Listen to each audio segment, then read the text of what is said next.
a honra que os inferiores devem aos superiores.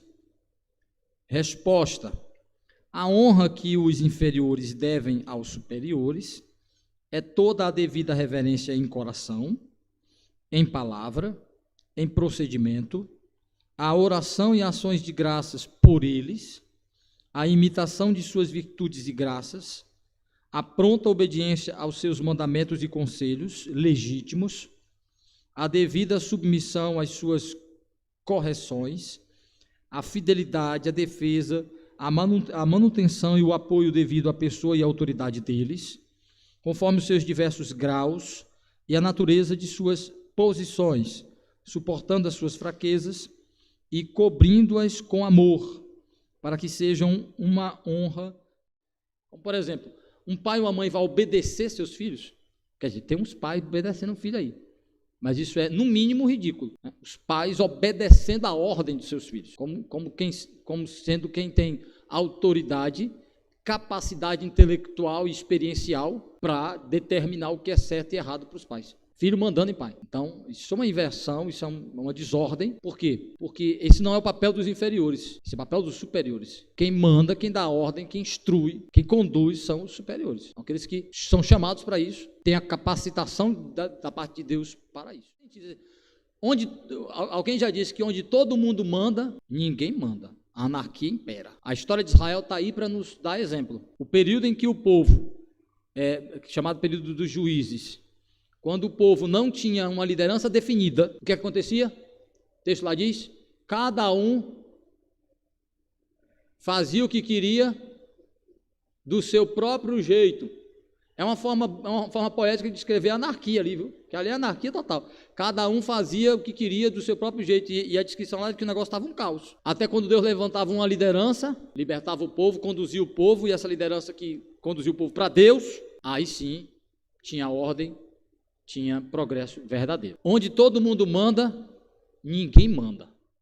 Todo respeito, toda a reverência, toda a devida reverenciar é ter aquele respeito que reconhece a posição do outro sobre nós. Daí a palavra reverência, ela está muito associada a um comportamento militar. Por isso que a Igreja Presbiteriana adotou o modo de tratamento reverendo, que reverendo não é o título pastoral, o título é pastor, apesar das pessoas dizerem que isso tem a ver necessariamente com reverência, mas é o modo de tratamento aos superiores nesse aspecto. Não é reverência no sentido religioso ou de continência da palavra, mas de honra e respeito ao indivíduo com base em sua posição. Reverenciar, ou seja, reconhecer que Deus estabeleceu essa estrutura de relacionamento de superiores e inferiores. Existem seres humanos que, mesmo sendo iguais a nós, em dignidade, poder, capacidade e valor humano, respeitar a autoridade, a respeitar um igual, como ser humano, como pessoa, que Deus deu a este igual uma função e uma responsabilidade de governar sobre nós para o nosso bem. É como a mulher deve ver o marido, é como os filhos devem ver seus pais, é como a sociedade deveria ver as autoridades políticas iguais, que receberam uma função e um papel para exercer algum poder e autoridade sobre nós para o nosso bem. Como é que eu começo a respeitar e reverenciar alguém que exerce autoridade sobre mim no meu coração? Quando primeiro eu sou convencido do que as Escrituras dizem sobre essa estrutura como criada por Deus, como sendo algo da sabedoria de Deus, como algo parte da estrutura sábia de Deus para a sociedade. Olha que coisa linda. Quando é que eu começo a reverenciar no coração? Da sábia providência de Deus para o que é ideal, correto e justo na estrutura das relações humanas. Então, no coração eu reverencio. Aí do coração vem em palavras, então por isso que eu começo a honrar os meus pais quando eu os respeito no íntimo do meu coração, quando eu nutro em meu coração os pensamentos. Por isso que Jesus disse, você fala o que seu coração está? Mas se eu falo palavras bonitinhas, pode estar cheio de hipocrisia e de bajulação. Como é que eu provo isso? É o que eu vou ver em outra circunstância, como é que ele fala a respeito e com aquele indivíduo. Dele com ele. Nós somos capazes de perceber a hipocrisia, a distorção entre a verdade da boca e a verdade do coração. Se Jesus diz que a boca fala o que está cheio, E se o indivíduo fala coisas bonitas? Ele fala bonito o tempo todo, na frente e atrás? Fala realmente de verdade? Está associado aos seus comportamentos e às suas atitudes em relação ao indivíduo? Mesmo? Então, falou palavras bonitas e certas sobre Jesus. Mas Jesus provou para ele que no coração ele não honrava Jesus. Como foi que Jesus provou isso? Quando Jesus disse só uma coisa que ele tinha que fazer, não havia disposição de obediência. Ele é um bajulador, ele queria que Jesus concordasse com ele. Quando Jesus discordou dele, ele mostrou o que realmente ele pensava sobre Jesus. Não era quem ele obedecia, quem ele queria agradar. Pai, esse é o nosso título, esse é o título dele. Ele é Senhor. Agora veja o que é que Deus diz. Mas se eu sou mesmo, se quando vocês dizem isso é uma verdade de coração, cadê a prática disso? Onde está a minha honra evidenciada? Porque vocês falam e fazem, que ele vai continuar exatamente falando isso, porque vocês falam e fazem como quem despreza a mim. Então, se eu sou o Senhor, se eu sou pai, onde está o respeito que um filho deve ao pai? Onde está a obediência às minhas ordens? Onde está a reverência a mim como Senhor? Cadê a prova? Por quê? O que Deus está dizendo aí? Porque não é uma verdade de coração, não é uma verdade que está no coração, dominando o coração de vocês. Vocês estão só repetindo. Uma tendência dos filhos, ao chegar na fase transitória da infância para a fase adulta, de demonstrar rebeldia para com seus pais. Porque a primeira coisa que acontece quando o indivíduo começa a despertar a consciência de sua autonomia, de sua capacidade de autonomia, é rebelar-se. Porque é da natureza do homem caído desejar rebelar-se contra Deus e toda a estrutura de Deus para a sua vida, para o seu bem. Então, qual é a primeira estrutura de Deus para o homem? A família. Então, rebelar-se contra os pais é uma inclinação natural, pecaminosa. Vou contar outro segredo. Por isso que, às vezes, a escola e a faculdade prestam desserviços aos pais. Porque, muitas vezes, o tipo de educação e de instrução que estão dando aos nossos filhos fomenta a sua rebelião contra os pais. Instiga a sua autonomia rebelde contra os pais. Não a autonomia que vem de uma transição natural, respeitosa e honrosa, mas de uma rebelião contra os pais. Como se eles fossem maus.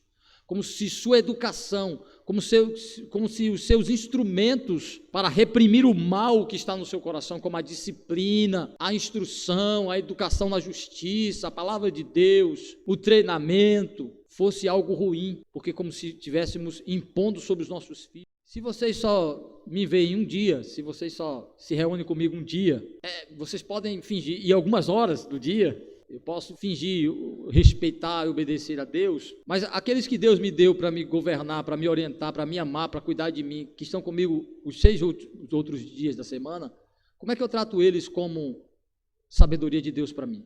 Como voz de Deus para mim? Então, honre seu pai e sua mãe, e então observarás os meus sábados. Se você vai tratar bem o dia do Senhor, seja outro que te louve e não os teus próprios lábios.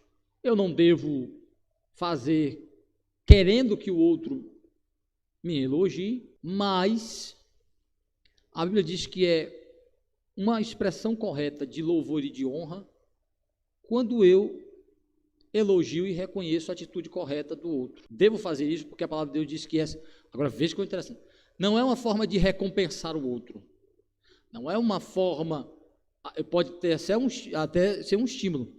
Mas é primeiro uma expressão de honra, de reconhecimento. Como quem está procedendo conforme Deus. Oh, como eu sou uma mulher demais. Ah, meu marido devia me reconhecer. Ah, como eu sou uma mulher... Eu que sou uma mulher de verdade. Ela não fala dela. Quem é que fala dela? Primeiro, o próprio Deus, por meio do escritor sagrado, que a reconhece como mulher virtuosa. Segundo, diz que seus filhos, baseado em quê? No reconhecimento de que ela é uma mãe digna conforme Deus quer que ela seja. Por quê? Porque ela não é preguiçosa, ela cuida dos seus filhos, alimenta seus filhos, veste dignamente, cuida do bem-estar deles.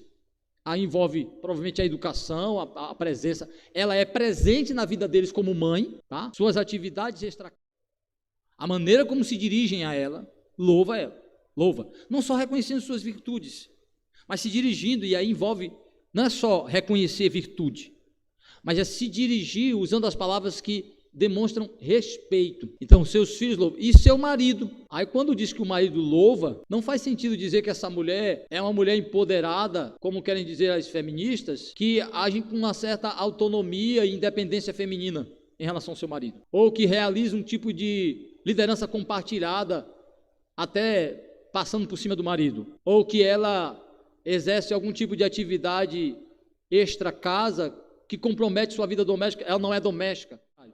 Quando diz que o marido a louva, antes disse que ela não lhe faz mal, ela lhe faz bem. Isso pressupõe que ela não usurpa a liderança do seu marido. Não pode o texto sagrado dizer que ela não faz mal ao seu marido, porque na realidade diz que quem fala dela são as pessoas. Nas esquinas ela é louvada, ou seja, seu marido falando dela e as pessoas falando dela, como ela é respeitosa, como ela é uma mulher virtuosa.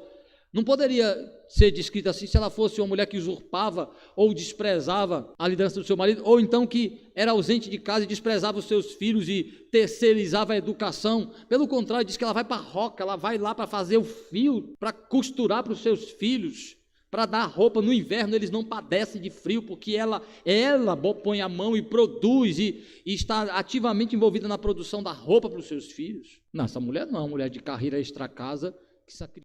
Isso significa que todos os seus movimentos estão debaixo da autoridade do seu marido, respeitando e fomentando, porque diz que ela é louvada como quem submete-se ao seu marido e ama seus filhos. Então, essa mulher aí não pode ser essa mulher empoderada feminista.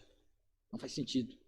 Então, ela é louvada porque é visto nela as virtudes de uma mulher segundo Deus, segundo a lei de Deus, segundo os parâmetros de sabedoria de Deus, que é a sua lei. Então, ela é louvada. Era, ao chegar um mais velho, aí um profeta mais experiente, um sacerdote mais experiente, os mais novos deveriam fazer o quê? Levantar como uma atitude de reverência e de respeito, mas isso associado, é óbvio, a um modo de proceder, não como uma atitude esporádica, isolada. Pô, não levanta nem um assento para os mais velhos sentar no ônibus. E eu fui ensinado, e fui estimulado, e vi, em exemplo, minha mãe me ensinava isso. Quando eu visse o mais velho pé no ônibus, eu deveria levantar para dar lugar. Até hoje eu fico olhando às vezes.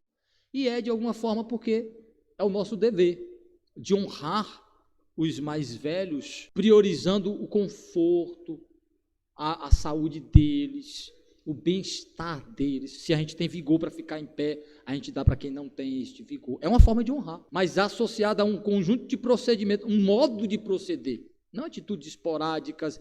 Eu quero mostrar que eu sou uma pessoa legal, quando eu levanto, quando chega um idoso, eu levanto. Mas em casa, bate nos pais, corre atrás dos pais, o pai grita, ele desrespeita, bate no mais velho, vai alimentar e cuidar.